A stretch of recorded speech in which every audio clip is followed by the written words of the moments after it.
Prime minister আপনাদেরকে পাঠাইছে সেটা একটু সরি কাছে দিস তো ওইটা কাছে দিস ওকে কষ্ট দিয়ে গেলাম না না না কোনো কষ্ট ধন্যবাদ হ্যাঁ হাসি আমার মনে হয় না আর কষ্ট না অনেক সব ইয়ে পেয়ে গেছে বাইরে আরো আছে ঝামেলা পড়ে গেছি আমি যাই হোক কষ্ট দিয়ে গেলাম না না কোনো কষ্ট একটু বসেন দরকার আছে কি একটু যদি আপনার সময় মতো একটু বসেন আচ্ছা ঠিক আছে আসলে গতকালকে আমাদের যেখানে প্রোগ্রামটা ছিল সেখানে প্রধানমন্ত্রীর একটা প্রোগ্রাম ছিল। যখন প্রধানমন্ত্রী জানতে পারলেন যে এখানে একটা ওয়েডিং প্রোগ্রাম আছে, তিনি তার প্রোগ্রামটা সংক্ষিপ্ত করে আমাদের জন্য তাড়াতাড়ি সেখান থেকে বের হচ্ছিলেন। ঠিক সেই সময় আমি ওখানে ছিলাম, হাফ অ্যান আওয়ার ধরে আমি তার জন্য ওয়েট করছিলাম যে আমি একটু তাকে দেখবো, কারণ কালকে দিনটা আমার জন্য স্পেশাল একটা ডে ছিল। আর আমার স্পেশাল ডেতে হচ্ছে আমাদের মাননীয় প্রধানমন্ত্রীর সাথে আমার দেখা হবে। শুধু দেখা হয়নি, উনি আমাকে দোয়া দিয়েছেন এবং আমার হাজব্যান্ডের কথা জিজ্ঞেস করলেন যে সে কোথায় দেখা করবে। যখন বললাম যে সে এখনও পৌঁছেনি, তারপরে সে দোয়া দিয়ে তারপর চলে গেলেন। আর আমাদের মাননীয় প্রধানমন্ত্রীর সাথে কালকে আমার স্পেশাল ডেতে দেখা হলো, এর চাইতে তো বড় খুশি কিছু আমার আর নেই। আজকে আবার হঠাৎ করে তার পক্ষ থেকে একটা গিফট আসলো আমাদের জন্য। এই অনুভূতিটা আসলে আমি বলে প্রকাশ করতে পারছি না। সবচেয়ে বড় সবচেয়ে ওকে একটু যখন পিএম আপনাদের প্রোগ্রামটাতে ঢুকলো প্রোগ্রামে ঢুকে না, প্রোগ্রামে তো পিএম আসে না, পিএমের একটা আলাদা প্রোগ্রাম ছিল। পিএম যাচ্ছিলেন তখনই আমার সাথে পিএমের দেখা। প্রেক্ষাপটটা বলবেন, আপনি কোথায় ছিলেন, পিএম কোন দিক দিয়ে ছিলেন, এই বললাম অংশটা তো, বলেছি।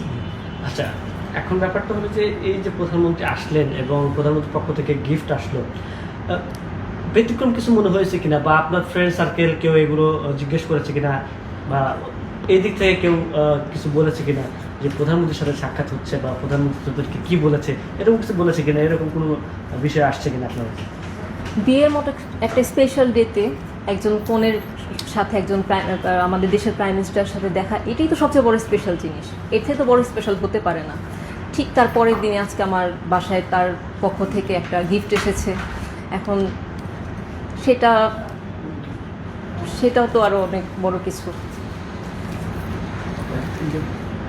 নামটা আমার নাম আনিকা, পুরো নামটা আনিকা তাবাসসুম। হচ্ছে কালকে থেকে এটা নিয়েই খালি কথা বলছি, এটা নিয়ে আমরা এক্সাইটেড যে অনারেবল প্রাইম মিনিস্টার উনি আমার ওয়াইফের সাথে দেখা হলো, আমার কথা জিজ্ঞেস করলো, আজকে আবার গিফট আসলো। এটা আসলে বোঝানোর মতো না। তো এটা খুবই টোটাল আমাদের বিয়ে, ওটা একটা স্পেশাল ইভেন্ট, ওটাকে আরও বেশি স্পেশাল হয়ে গেল ওনার এই অ্যাক্টিভিটির জন্য। তো এটা আসলে বলে বোঝানো সম্ভব না যে এটা কতটা স্পেশাল আমাদের দুজনেরই জন্য। আগের প্রধানমন্ত্রী নাম শুনেছেন, ভোট দিয়েছেন, যেহেতু যখন সাক্ষাৎ হলো এরপরে আসলে আপনার অনুভূতিটা কেমন?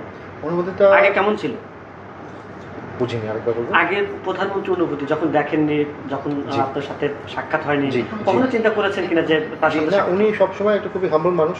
উনি তো দেখি সবার সাথেই দেখা করে, সবার সাথেই উনি হ্যান্ডশেক করে, সবার সাথেই চেষ্টা করে যে একটা রিলেশন রাখতে। তো খুবই হাম্বল মানুষ, এটা আমি জানতাম। কিন্তু আসলে এইটা আসলে খুবই আনএক্সপেক্টেড। হাম্বল মানুষ হচ্ছে ঠিক আছে, কিন্তু আমার সাথে ডাইরেক্টলি এরকম হবে, যেহেতু ডাইরেক্টলি ওনার সাথে আমার পরিচয় হয়নি, তাও হয়তো একটু আগে আসলে পরিচয় আমার ওনার সাথে দেখাই হয়ে যেত। তো এইটা একটা খুবই স্পেশাল জিনিস যে উনি এতটা হাম্বল। উনি অনারেবল প্রাইম মিনিস্টার, উনি আমাদের, তাও এতটাই হাম্বল উনি যে উনি আমার ওয়াইফের সাথে কথা বলেন, আমার কথা জিজ্ঞেস করলেন, আবার এত বিজি স্কেজুলের মধ্যেও উনি আমাদেরকে একটা গিফট পাঠালেন। তো এইটা আসলে বলে বোঝানোর মতো না, যে এই ফিলিংটা আসলে এটা বলে বোঝানো না। কিন্তু একটা জিনিসই বলবো যে প্রচণ্ড স্পেশাল ফিলিংটা। আচ্ছা, উনি যে বিয়ের প্রোগ্রাম আছে, বিয়ের প্রোগ্রামটা কখন, তখন বলছে যে 7টা থেকে শুরু হবে। আমরা হলটা নিয়েছিলাম হচ্ছে 6টা পর্যন্ত, 1 ঘন্টা অলরেডি পার হয়ে গেছে। তা ও হল কর্তৃপক্ষ যারা কৃষিবিদ যারা আছে তারা আমাদেরকে ওইভাবে জানায়ও নি। প্রাইম মিনিস্টার প্রোগ্রাম মনে করেছে যে প্রাইম মিনিস্টার প্রোগ্রাম কীভাবে আর জানাবো, তাকে হয়তো সাহস করেনি বা কিছু একটা। পরে আমরা এটা প্রাইম মিনিস্টার কানে দিই। কানে দেওয়ার সঙ্গে সঙ্গেই আমাদের 3জন মন্ত্রীর বক্তব্য ছিল এবং প্রশ্নোত্তর পর্ব ছিল প্রায় 1.5 ঘন্টা। এই অনুষ্ঠানটা উনি নির্দেশ দেয় যে মন্ত্রীরা শুধু বক্তব্য দিয়ে, কিন্তু প্রশ্নোত্তর পর্ব হবে না। এখানে আমরা 1.5 ঘন্টা শেষ হয়ে গেল।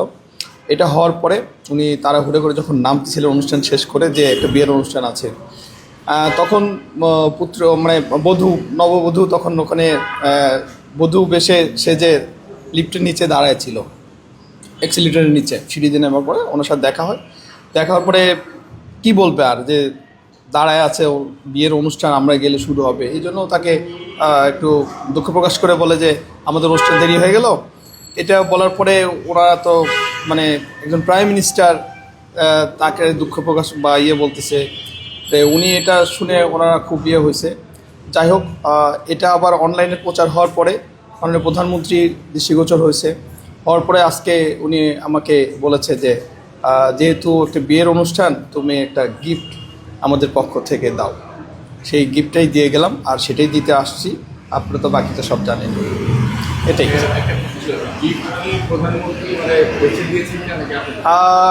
এটা বলতে পারেন, গিফটটা যখন কেনা হয় তখন 3 ধরনের একটা ডিনার সেট তাকে চয়েস করে দেওয়া হয়েছে, সে বলেছে এটা, সেটাই আমরা নিয়ে এসেছি এবং বলেছে খুব সুন্দর করে যেন করা হয়।